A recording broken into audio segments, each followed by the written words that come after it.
Mela ngħaddu għat-tieni qari, naħud mill-Evanġelju skont Mattew.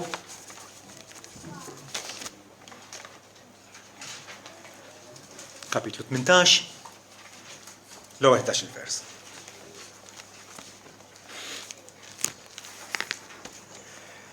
F'dak il-ħin resqu id-dixxipli lejn Ġesu jgħidu: min hu l-akbar fis-saltna ta' Smawiet? U Ġesu sejjaħ lejh tfajjel u qiegħdu f'nofshom qal: tassew ngħidilkom jekk ma tikkonvertux u ssiru bħal tfal żgħar ma tistgħux titlu fis-saltna ta' Smawiet. Kull min mela jiċċekken bħal da tfajjel dan hu l-akbar fis-saltna ta' Smawiet. U kull min jilqa' tfajjel bħal dan f'ismi jilqa' lili.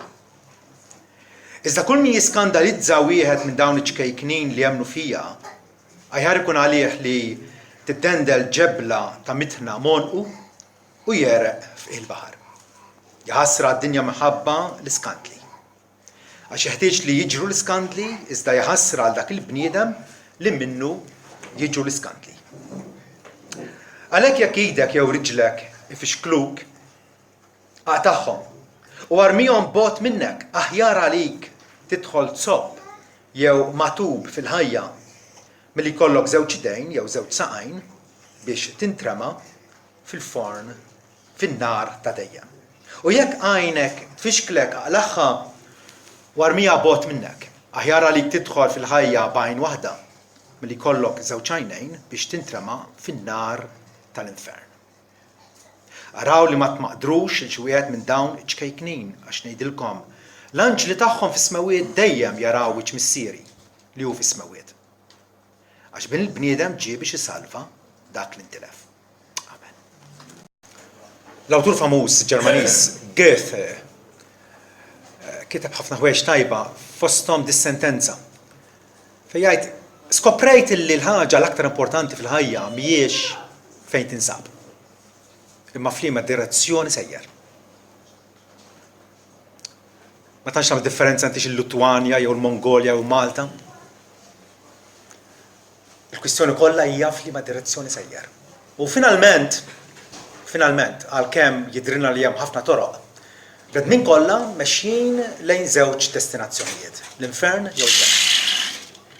L-infern jew il-ġenna. Ebda destinazzjoni oħra. L-infern Alla fil-ġustizzja inkomparabbli tiegħu ħejjieħ oriġinarjament għax-xitan u l-anġli ħżiena tiegħu, imma wkoll għal dawk kollha, in-nies kollha illi jemmnu l-gidba tax-xitan. U jibqgħu fi stat ta' insubordinazzjoni, ta' diżubbidjenza, ta' infedeltà ma' Alla li ħalaqhom.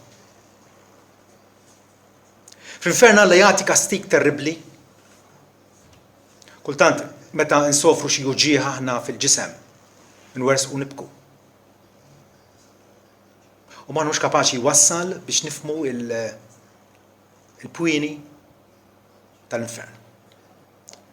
Kastig terribbli, kastig konxju, kastig etern għal midinbin impenitenti. Ġesu jagħtina stampa grafika ta' dak ir-raġel Sinjur li xxala fuq l-art u meta miet u ndifen sapru fl-infern, miġuħ f'din il-fjamma tan-nar, tant li appella anke l-Abraham biex jibat il-Lazzru jbil sebaw fl-ilma biex iberrid li l-sieni għax hawnhekk ninsab miġuħ wisq. Ġesu tippenġilna realtà li għalkemm ma narawx b'għajnejna nafu li teżisti. L-infern huwa turment. Rivelazzjoni 20 vers 10 jgħidilna li x-xitan li qarraq bihom kien mitfuħ fl-għadira tan-nar u kubrit fejn hemm il-bima u l-profeta għarrieq u jbatu lejl u nar għal dejjem ta' dejjem. Huwa diskors illi iġibna f'sensina, illi iġielna nirriflettu. Ibatu lejl u nar għal dejjem ta' dejjem. L-infern huwa l-irda tal-mitlufin. L-irda tal-mitlufin. Su, penġilna il-realtà ta' tifel ġuvnot li mar berba ġid missieru kien mitluf. Però reġa lura għand missieru u missieru laqgħu.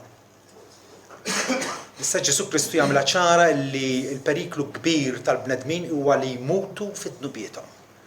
Il-lewt li kienu qegħdin jargumentaw miegħu għalilhom illi jekk ma temnux li jingħu tmutu fid-dnubietkom. Ġifieri jkollkom tbagħtu l-konsegwenzi tar-ribelljoni tagħkom kontra Alla l-eternità kollha.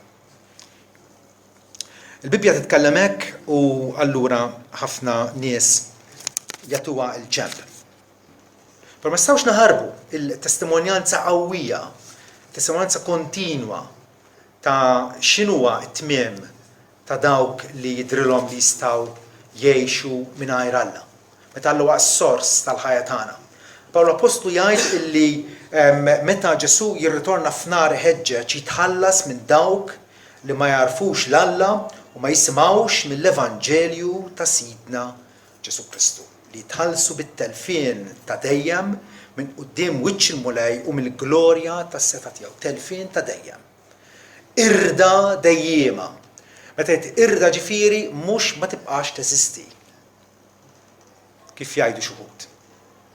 Ir-ruħ mitlufa fl-infern tibqa' teżisti konxja u tbati. Ħaġa tista' tinqered u tibqa' teżisti. Jekk inxerret l-ilma fuq il-laptop neqirdu vera, ma jibqax jiffunzjona kif suppost, per jibqa' laptop. L-traċedja tal-bniedem hija li huwa maħluq biex ifaħħar l-Alla u jispiċċa f'telfien mhux qed jiffunzjona bil-ħsieb kif ħalaqna Alla. Fl-infern il-Ġesu jgħid ukoll illi d-duda tagħhom ma tmutx u n-nar ma jintefiex. Id-duda ta' x'in id-duda tagħhom? Meta għandek duda qed gerrem u tgħawwar, x'jgħawwar fina meta aħna sobiena, meta aħna dispjaċuti, il-kuxjenza tagħna, illi tkidna. Il-nies mitlufa fl-infern jafu illi spiċċaw hemmhekk propjament tort tagħhom. U allura għandhom din ix-xofa, din il-kedda dejjima illi spiċċaw mitlufa propjament minħabba l-istinazzjoni u n-nuqqas tandiema tagħhom. Fl-infern m'hemm ebda opportunità oħra. Bibja titkellem biss dwar żewġ destini eterni, l-infern jew il-ġenna. Xejn aktar. Xejn aktar. L-infern u l-ġenna. U il-destin tal-bniedem huwa siġillat ma' mewtu. M'hemmx bidla, m'hemmx bidla.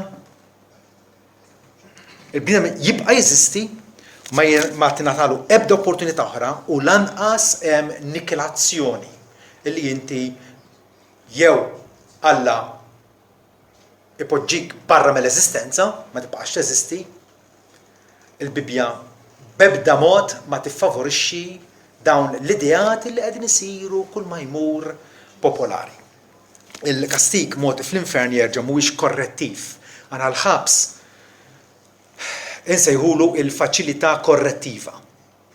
L-infern huwa ħabs, però mhuwiex maħsub biex jikkoreġi lill-impenitenti. L-impenitenti jibqgħu impenitenti għal dejjem ta' dejjem. Il-kastik huwa wieħed retributtiv li Alla fil-ġustizzja inkalkolabbli tiegħu jagħti lil kull bniedem skont ma ħaqgħu. L-anġli fis-sema jitennew u l-qaddisin jifirħu meta jaraw l-Alla jiġġudika u jagħmel ġudizzju skont ir-rettitudni tiegħu. Frattant aħna naf kif tħossukom. Tħossukom bħalma nħoss jiena. Għandi dwejja kbar illi naf illi iva nies illi niltaqa' magħhom hemm il-periklu illi jispiċċaw f'din il-realtà li jiddeskrivina Ġesu Kristu. L-infern nissel f'kull persuna salvata diqa profonda. Pawlu qal jien għandi dwejja kbar, swit il-qalb kbira f'qalbi minħabba ħuti l-lut għaliex baqgħu memnux l-Evanġelju. Frattant nemnu fih. Nemnu fl-infern maħniex ma ħossinix liberi li nivvintaw ir-reliġjon tagħna. Kieku nivvintaw ir-reliġjon tagħna imqarf aspett wieħed biss, l-Iskrittura nistgħu nagħlquha u morru d-dar u kulħadd jagħmel li jrid u jaħseb li jfettillu. Jew aħna marbuta bil-kelma talla, jew altrimenti jekk qed tibda tbabas magħha, ma naħsibx li inti dixxiplu denju ta' Sidna Ġesu Kristu. Ġesu jrid li nkunu sottomessi għal kollox għall-awtorità tiegħu f'dak kollu illi għallinna. Maħniex liberi allura nivvintaw ir-reliġjon tagħna. Kieku aħna liberi kieku aħna liberi li nivvintaw ir-reliġjon tagħna, naħseb jiena qas Ġwanni u Pawlu u Mattew u l-awturi kollha tal-Bibbja ma kienu jivvintaw l-infern. Verew la. Bil-fors dinja rivelazzjoni għal qed jgħidilna, qed jurina, qed jinformana dwar realtà li altrimenti lanqas aħna bl-immaġinazzjoni tagħna ma konna naslu għal dik il-konklużjoni. Illi hemm iva infern. Allura l-Bibbja mhijiex buffet. Meta tmur buffet f'xi lukanda tajjeb tażel li jogħġbok jekk il-ħut ma jogħġbokx ma tiklux. Il-Bibbja jew taċċetta kollha kemm hi, kif inhi, ma dik ebda dritt li tbabas magħha. Ibabsu magħha dawk Alla jħallihom ibabsu magħha għal irda tagħhom infushom. Jgħidilna l-Apostlu Pietru. Għal irda tagħhom infushom. Dottrina diffiċli kemm trid. Frattant ma nissugrawx illi imbabsu mal-Iskrittura. Għaliex nemmen fl-infern? Nemmen fl-infern għal Ġesu iddikjara l-eżistenza tiegħu. Ġesu għal-verità. Ġesu huwa l-verità. Għal il-verità u n-nifsu għal-verità. John Gerstner, teologu famuż Amerikan, miet dal-aħħar, jgħid l-idea ta' infern illi jinvolvi xi tip ta' kastik etern minn idejn Alla ġustu qaddis hi tant profondament diffiċli għalina biex naċċettawha emozjonalment illi l-uniku wieħed li jista' jikkonvinċina b'awtorità biżżejjed dwar ir-realtà ta' dal-post huwa Ġesu nnifsu. U hekk insibu. L-apostli u l-profeti isemmu l-infern, però Ġesu wis aktar isemmih l-infern. Nemmen fl-infern għaliex id-dnub, skont kif naqra fl-Iskrittura, huwa tant intensivament despicabli, huwa tant oxxen, huwa tant moqżiż, u Alla huwa tant inkonċepibilment qaddis, infinitament wis aktar billi naħsbu aħna, jew nassumu aħna. L-infern bil-fors huwa tmiem ġust għal dawk kollha li jmutu f'ribelljoni kontra Alla.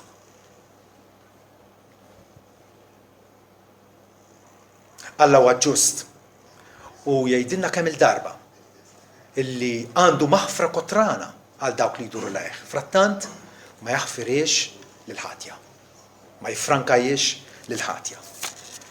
Nemnu fl-infern il-għaliex Alla ma jistax jiċħat li hu nnifsu. Ma jistax jiċħat li hu nnifsu. Ma jistax jiċħat il-qdusitu, ir-retitudni tiegħu, il-ġustizzja u s-sewwa tiegħu.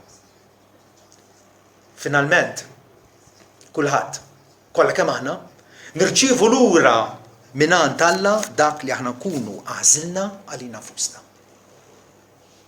Dak li inti għażilt għalik innifsek jirritorna għadek. Jew li tkun ma' Alla għal dejjem, jew inkella mingħajru. C.S. Lewis, l-awtur Ingliż, hemm biss żewġ tipi ta' nies. Dawk li jgħidu lil Alla ħad tkun magħmula r-rieda tiegħek, U dawk li Alla jgħidilhom kollox sew mela ħadkun magħmula r-rieda tagħkom. Ekku. Meta nirriflettu sewwa, nibdew nirrealizzaw, nibdew nifhmu illi l-kwistjonijiet tal-eternità qed jiġu settiljati issa fi żmien. L-għomor tagħna qasija u twil jiddetermina id-destin etern tagħna. Huwa ħsieb sobrju, iva,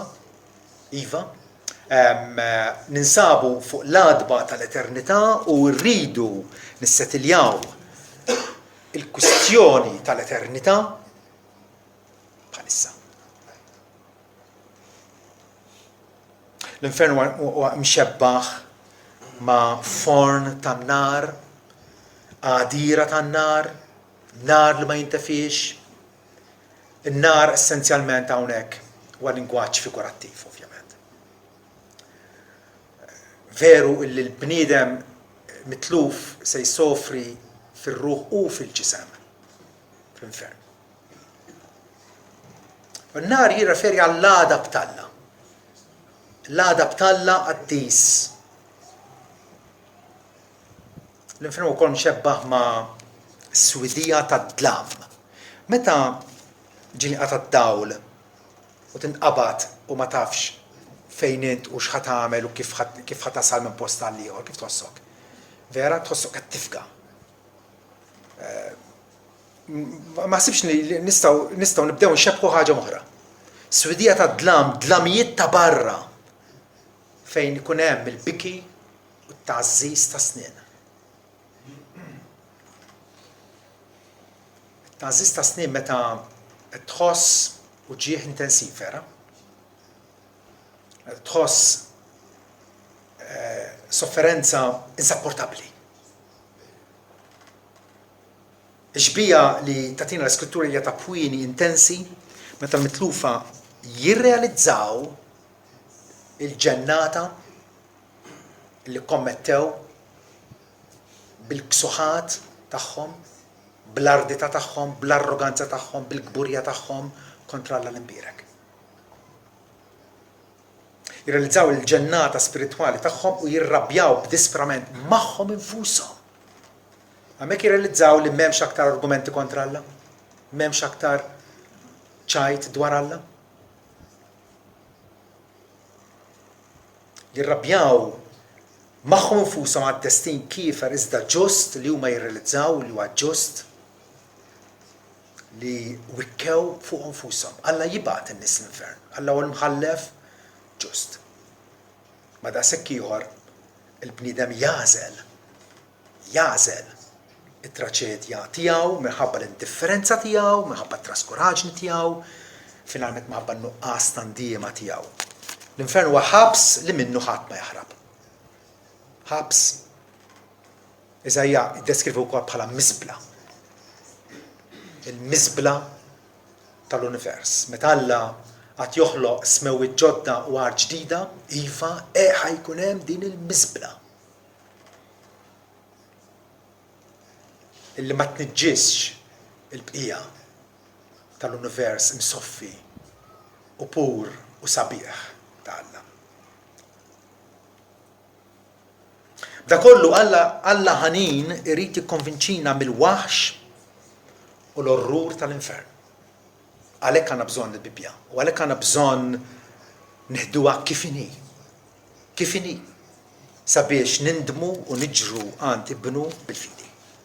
Għalfejn Ġesu nnifsu tkellem spiss dwar l-infern biex juri nnifsu li huwa il-ħellies tagħna, li huwa il-liberatur tagħna, li min għandu biss nirċievu l-maħfra u nirċivuha issa li għandna l-opportunità. Issa li għandna l-opportunità. Iżajja 55 vers 7 jgħid ħalli l-ħażin jitlaq triqtu u r-raġel tal-ħażen ħsibietu u ħajerġa' lura għand il-mulej u jħenna lih u lejn Alla tagħna għax huwa mimli bil-maħfra. Mimli bil-maħfra issa li għandek l-opportunità. Issa huwa l-jum tas-salvazzjoni. Illum huwa jum il-ħelsien. Dawn l-affarijiet Alla jagħmlhomna ċarissimi. Bibja tiddeskrivi l-infern b'termini tant waħħaxin. Tant waħħaxin. Apposta. Għaliex tgħidli? Għaliex fir-realtà hekk hu. M'hemmx esagerazzjonijiet, m'hemmx tawwiġ bil-kliem, iva lingwaġġ figurattiv, lingwaġġ simboliku, però qed jiddeskrivilna realtà. Realtà. U allura meta ma taqbilx dwar xi ħaġa li qiegħda fil-Bibja, il-problema mhix fil-Bibja, mija fik. Hija fik. Kemm hawn Kristjani li qasbis jissugraw isemmu l-infern. Vera? Għandna problema. Għandna problema fil-knies evanġeliċi llum il-ġurnata. Fejn nisimgħu anke nies bravi, predikaturi tajbin, teologi tal-prima klassi, illi mbagħad f'xi stadju jew ieħor jibdew isemmu jew jesprimu dubju dwar l-eternalità tal-infern. Nasib il-każ iżgħet famuż llum il-ġurnata huwa John Stott. Li jiena ġbajt naqra kotba tiegħu, kotba tajbin, eċċellenti.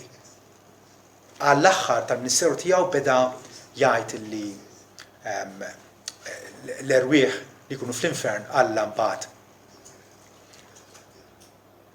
ma jibqgħux jeżistu. U bħalu Tim Keller illi semmejtilkom il-kwotazzjoni tiegħu ġimgħa l-oħra bħalma ħafna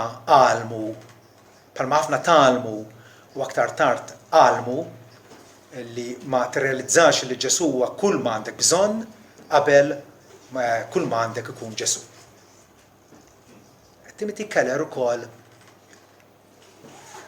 beda jxellifha xi ftit. Għaliex? Nasib jiena l-raġuni waħda sempliċi. Emozjonalment nsibuha diffiċilissima biex naċċettaw illi anke raba tagħna, ħbieb tagħna kapaċi jispiċċaw hemmhekk. Emozjonalment hija xi ħaġa ributtanti. Frattant, il-Bibja sejħilna biex nemnu.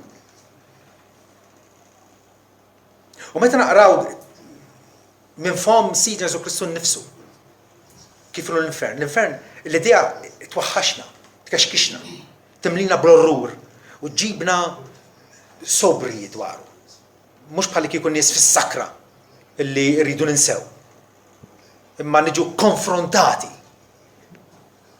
bir-realtà tal-infern sabiex tipperswadina li daqskemm il-ġenna se tkun wisq aħjar minn inħolmu. Wisq aħjar minn inħolmu. Daqshekk jew l-infern ħajkun wisqar minn nistgħu nimmaġinaw. Il-Bibja trid timmotivana, trid tniggiżna, timbuttana biex nieħdu azzjoni. U azzjoni urġenti. Biex induru bi gratitudni lejn Kristu u l-grazzja tiegħu illi salvana minn dan il-post terribli. Dan il-post illi huwa eżistenti il għaliex hemmhekk in-nies se jsofru għal konsegwenza tad-dnub tagħhom. Għalhekk Ġesu jitkellem b'dan il-mod waħda mill-paraboli tiegħu jgħid li s-saltna talla hija bħal xibqa ta' tkarkir.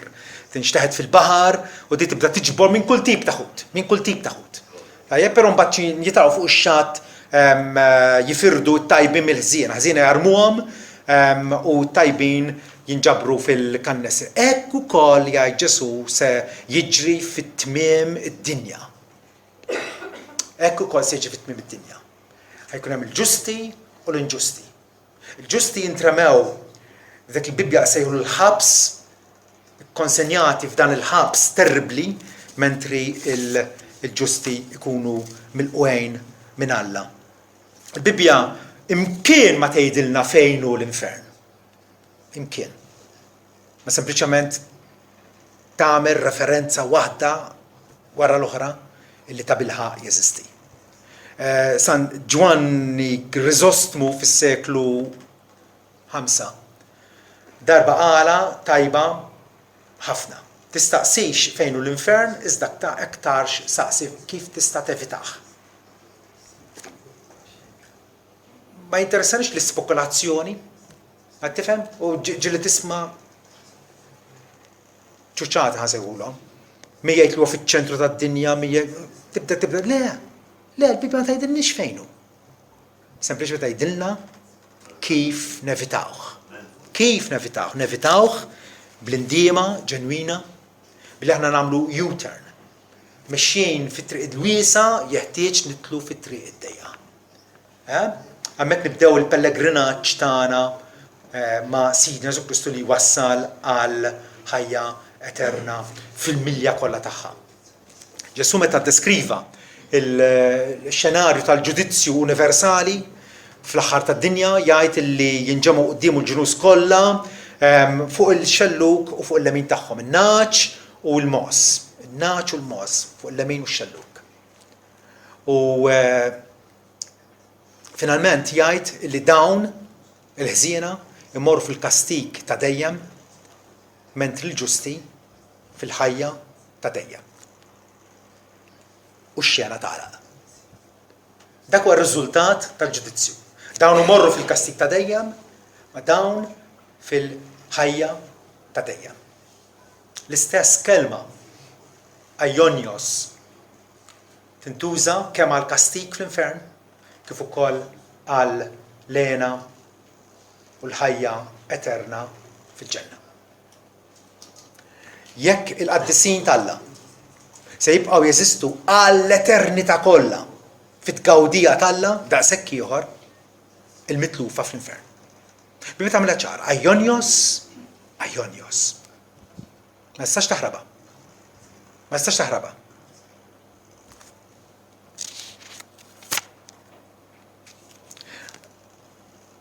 Inħossu li il-kastik tal-infern huwa għall-eternità huwa wieħed esaġerat.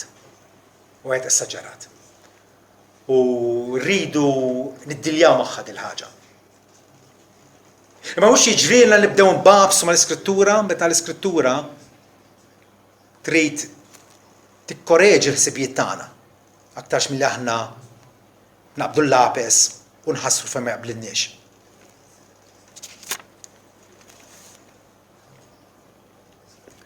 L-onet mhuwiex sew illi nikkritikaw id-deċiżjoni ta' Alla omniscient li waħdu jaf. Għax huwa Alla waħdu jaf l-oxxenità ta' kull ribellioni kontrih. Jien jew int se tiddeċiżi x'inhu l-aħjar kastik għar-reati innumerabbli tal-midinbin? Min għandu l-aħjar sens ta' ġustizzja? Alla? Jew jien? Is-sens ta' ġustizzja tiegħu wieħed mawweġ, u wieħed imperfett, u wieħed inadekwat, u wieħed limitat ħafna. Alla waħdu jaf. U hemmhekk għandna nistrieħu. Però aktar minn hekk. Fir-realtà, kull dnub huwa offiża u reat inkalkolabbli li jsir kontra Alla infinit. Issa, nużaw ħafna dil-kelma infinit biex niddeskrivu lil Alla, però m'għandniex esperjenza ta' fenna fjena. Fl-infinit. Jew ħniena jew ġustizzja infinita. Kull ma nafu huwa xi ħaġa illi nistgħu nkejluha u nistgħu nittrattaw magħha. Il-ġustizzja tal-Alla hija infinita. U allura id-dnub huwa tradiment kosmiku. M'intix qed tagħmel xi ħaġa fenna fjena braxt il-karozza u wara dispjaċiku ħatħallasni għal ħsara. Dik nistgħu nagħmluha. Tifhem. Però d-dnub huwa kommess kontra l-infinità, il-majestà, id-dinjità u l-glorja infinita, narġa' nirrepeti, ta' Alla. Imma kif jista' jkun illi dnubiet kommessi fomor ta' 80-90 sena jirċievu kastik illi jdum sejjer għall-eternità kollha. Kif jista' jkun hemm sproporzjon vera, hemm isa 80 sena u eżistenza li ma tispiċċaqat. Kif jista' jkun? Isu hemm sproporzjon qawwi. Però irridu nifhmu illi fir-realtà l-ammont ta' ħin involut biex isir reat, l-ammont ta' ħin jista' jkun sekonda, jista' jkun minuta. Però l-konsekwenzi tiegħu jkunu tant u tant gravi. Aktar u aktar meta dnub isir mhux kontra kreatura bħalek. Sraqtlu xi ħaġa, gdibtlu. Id-dnub huwa wisq aktar minn hekk. Id-dnub huwa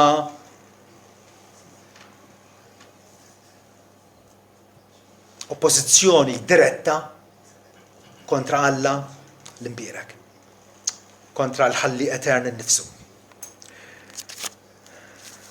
Ir-realtà tal-infern nħossuha esaġerata, però ħanejdilkom din.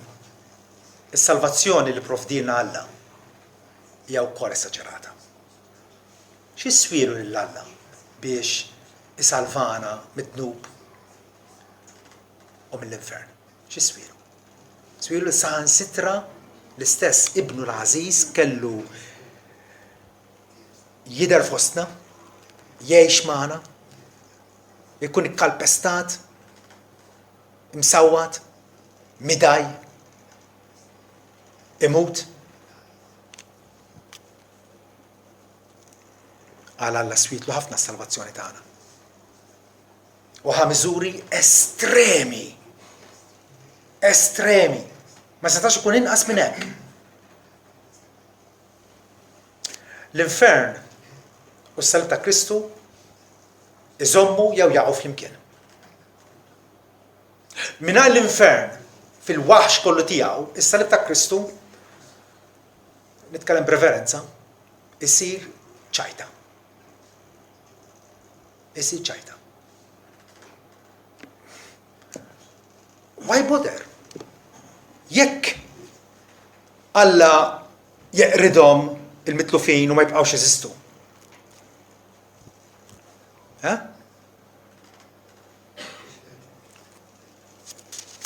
Ma nistgħux napprezzaw il-grazzja tal-Alla qabel ma nifhmu l-għadab tal-Alla kontra d-dnub. Ma nistgħux. Il-Vanġelu jibda bl-għadab tal-Alla, Rumani 1, vera? Rumani għandek il-ktieb li jispjega l-Vanġelu fil-vastezza kollha tiegħu. Jibda bl-għadab ta' kapitlu 1, kapitlu 2, nofs kapitlu 3, jikkonvinċina mid-dnub. U l-għadab tal-Alla kontra l-għadab tal-Alla rivelat mis-sema kontra kull inġustizzja u impjetà tal-bnedmin. Li jżommu l-verità tal-Alla maksa. Jafu x'inhi, u bħalma żomm ballun taħt l-ilma, tajjeb, il-ballun li titla' fil-wieċ, imma qed iżommu taħt l-ilma. Tagħmel isforz. Il-bnedmin jafu x'inhi l-verità dwar Alla. U frattant iridu jifgawha fihom infushom. L-għadab tal-Alla qiegħed jidher imqar bħalissa. U ma nistgħux napprezzaw il-maħfra tal-Alla qabel ma nifhmu kemm Alla huwa avversiv u jitħallas minn dawk illi jobboduh. Aħna mifdija, aħna Kristjani, u il-wirt li hemm jistennina huwa l-ġenna fil-preżenza komfortabbli tal-Alla. U allura tista' tgħidli mela nistgħu ninsew dwar l-infern lanqas xejn. Kull men fl-Iskrittura jgħottalina. Veru il-modija tagħna li Alla daħħalna fija twassal għall-lena eterna, frattant il-verità dwar l-infern tinfluenzana profondament. Bħal kull verità biblika oħra. Ħanaraw mqar 5 punti u nagħlqu bihom. Kif? Għaliex għandi nżomm lil nifsi konxi li hemm infern. L-ewwel nett. Din ir-realtà tal-infern jiena se nkun determinat li nimmortifika d-dnub. Kif jitkellem Ġesu Kristu, ta' bilħaq impressjonanti. jekk idek jew riġlek ifixkluka tagħhom warmihom il-bot minnek aħjar għalik tidħol tsopp jew magħtub fil-ħajja milli b'żewġ idejn jew b'żewġ saqajn biex tintrema fin-nar ta' dejjem. Żewġ alternattivi għatina. Jew toqtol id-dnub fik, jew tinsab fil-periklu tispiċċa fl-infern. Ebda alternattiva oħra, jekk għajnek tfixklek l-aħħa warmija l-bot minnek, aħjar li tidħol fil-ħajja b'għajn waħda milli jkollok żewġ għajnejn biex tintrema fin-nar tal-infern. Għal darb'oħra qiegħed jgħidilna li akkost li jridu nieħdu azzjoni radikali, azzjoni mill-qiegħ biex nqaċtu dnub kull fejn qed nilmħuh fil-ħajja personali tagħna. Fil-waqt li wissu ħadd ieħor ukoll.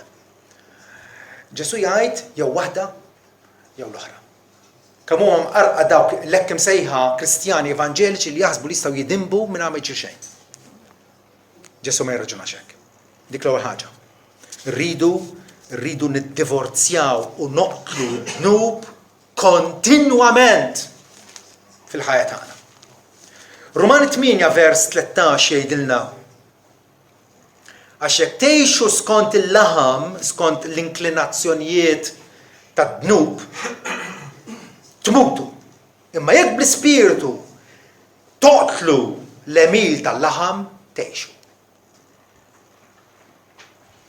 Aħna nistgħu nkunu nafu f'liema direzzjoni sejrin.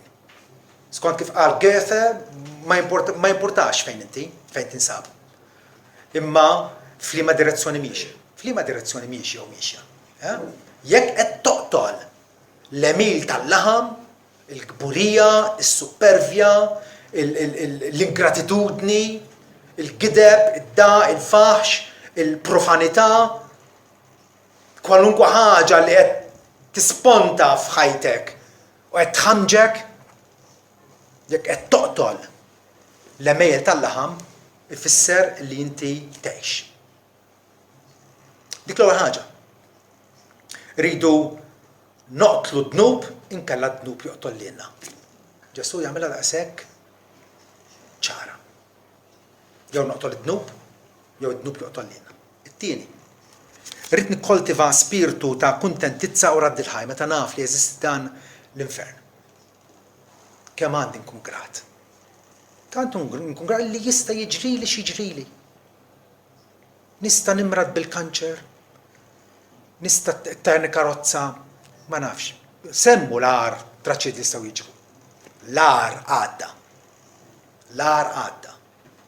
Minn dak il-moment, meta l-Ispiritu Santu fetaħ li qalbi biex nisma' il-kelma tal-Evanġelju u nħaddana personalment. U nżomm Ġesu Kristu bħala l-uniku salvatur tiegħi u s-sit li jista' jikkmandani f'kull aspett ta' ħajti. L-ar għadda. L-ar għadda. L-ar għadda f'din id-dinja mixejn paragonata mal-infern, vera? U allura huwa każ ta' radd il-ħajl lill-Alla. Tielet, irrid nrawhem fija atteġġjament sobriju. Mhux nġibruħu qisni sakranazz. Ħsiebni biex naħli l-ħin, ħsiebni biex nitpaħbaħ. La, irrid illi ħini nużah bi kwalità. Fl-aħjar attivitajiet, fl-ola ħsibijiet. Il-Kristjan huwa ferħan kif smajna l-bieraħ, però wkoll sensittiv. Huwa sensittiv. Huwa realist. Jaf x'inhi r-realtà. Għalih il-ġovjalità, l-frivolità, il-buffunaġni, ħafna drabi huma barra mill-loka. Salmu jgħidilna aħjar tkun fid-dar tal-vistu milli f'dar fejn qed isir parti. U vera? Vera. Kristjan jaf is-serjetà u s-sinifikat tal-ħajja umana. Ma nix hawnhekk frott tal-evoluzzjoni. Alla poġġina hawnhekk. Poġġina hawnhekk biex narfuh, inħobbuh, nemnu fih, u nservuh issa u għal dejjem. Dan huwa l-għan tagħna. Frattant meta nħarsu madwarna x'naraw? Naraw nies li jikkalpestaw l-isem ta' Kristu, vera? ما تستاش تفتح تلفزيون، ما تستاش البروفانيتà الزبليح tal-verità tal-Alla hija tant mifruxa li tħossok bħas-salmista f'Salm 119 fejn jgħid xmajjar ta' dmuħ jinżlu minn għajnejja għax il-bnedmin ma jħarsux liġi tiegħek. Ħafna drabi nibku għal meta ma jkunx għalfejn nibku. U meta suppost nibku ma nibkux. Kollox maqlub rasu l-isfel. Xmajjar ta' dmuħ jinżlu minn għajnejja għas-sempliċi raġuni li l-bnedmin mhumiex iħarsu l-liġi tiegħek. Qegħdin jirrovinaw lilhom nfushom. Il-Kristjan bħal sidu kapaċi jkun bniedem ta' dieqa. A man of sorrows, jgħid jiddeskrivih Iżajja. Bniedem ta' dieqa għaliex Ġesu meta ġie fostna ġie biex isalva dak l-intilef. Ġie bħal dak it-tabib illi b'kuraġġ kbir mar f'kolonja tal-lebrużi. U ttieħed mill-lebbra tagħhom biex jeħlishom mill-lebbra. Ħada fuq innifsu biex jelba. Ismgħu l-Apostlu Pawlu kif jitkellem, l-istess Apostlu Pawlu li qalilna biex nifirħu dejjem fil-mulej. U nerġa' ngħid ifirħu. U hekk għandu jkun. Però l-istess Apostlu Pawlu f'kuntest ieħor meta kiteb lil Filippin f'kapitlu 3 vers 18 jgħidilna illi ħafna nies iġibu ruhom bħal mettilkom fuqhom bosta drabi u issa mbikki. Ngħidilkom ukoll qed iġibu ruhom bħala l-edewwa tas-salib ta' Kristu li tmiemhom u t-telfien. Jinsabu fi triqthom lill-infern qed jgħidilna. U għalilna mbikki. Naħseb bħala Kristjani hemm bżonn nedukaw l-emozzjonijiet tagħna. Illi ma nkabruhiex għal kull ħmerija li tiġrilna. U frattant nitalmu nibku meta nibku.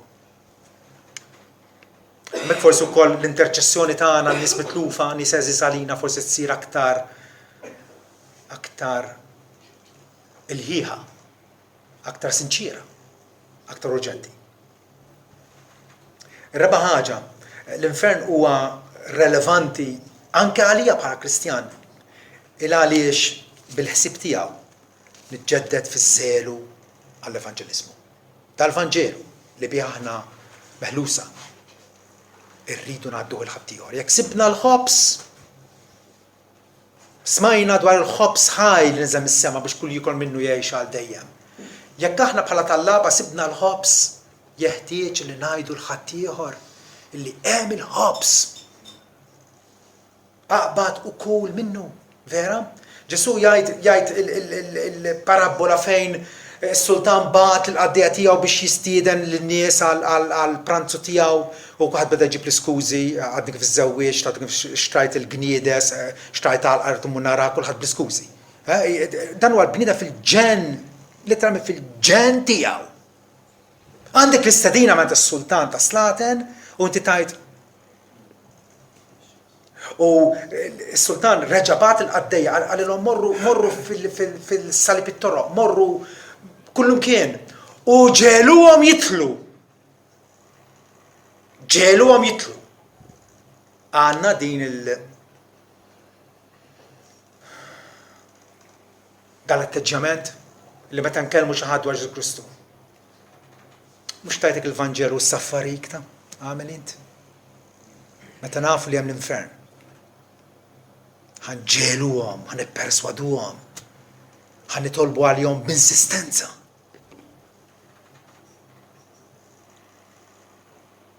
Ir-realtà tal-infern imissa tqajjimna mir-raqda u tixprunana, timbuttana l-qudiem biex narfu lin-nies ta' madwarna minhu t-tama tagħna.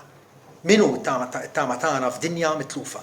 Finalment, il-ħsieb tal-infern ukoll ġielna napprezzaw aktar u aktar lil Sidna Ġesu Kristu. U nżommuh bħala kollox f'kollox għalina. Ħafrinna ħafna, wara rridu nħobbuh ħafna.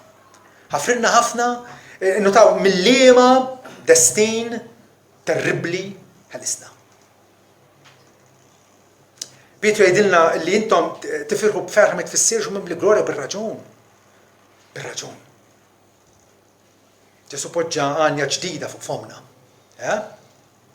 Jridu nikkonsidraw mill-liema destin waħħaxi ħelisna. L-infern jatina, l-infern waħdu jatina fema tajba x'tiswa l-mewt ta' Kristu. Nirrepetija. L-infern waħdu jatina l-aħjar fema xi tfisser il-mewt ta' Kristu. Kristu ġarrab l-infern minn flokna f'dawk is-sigħat ta' fuq is-salib. Alla iben, il-medjatur perfett, ħabbibna malla bih innifsu. Billi ħafu u nnifsu l-kastik li suppost ħadna aħna fl-infern. L-infern jatina fema tajba x'tiswa mewtu. Il-mewt ta' Kristu fija valur infinit għax skansatna minn piena eterna. Kemm kellu raġun Apostolu Pawl meta qal ma niftaħar b'xejn. Ħlief bis-salib ta' Sidna Ġesu Kristu. Hemmhekk hija n-namra ta' qalbna, hemmhekk hija hemmhekk il-pinnur ta' qalbna jdur lejn is-salib ta' Kristu. Rrid nkun naf lilu u lilu msallab. Lilu msallab. Ħalli nixxierek ukoll fit-tbatijiet tiegħu. Dak li ħelisni nimxi miegħu akkosta kollox. Bibja għandha mistoqsija illi l-kol kemm aħna rridu nsaqsuha lil nfusna. Kif se niskappaw jekk nitraskuraw salvazzjoni hekk kbira? Salvazzjoni hekk kbira. Ġesu ma ġiex biex isalvana mill-faqar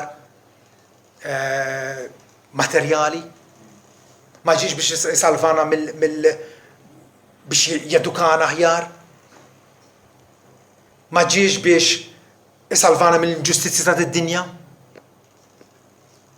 ma ġiex biex isalvana minn mart jew kwalunkwe ħaġa oħra ġi biex isalvana mid-dub illi altrimenti wassalna fl-infern. Kif nistgħu niskappaw jekk nittraskuraw salvazzjoni kbira? Amen.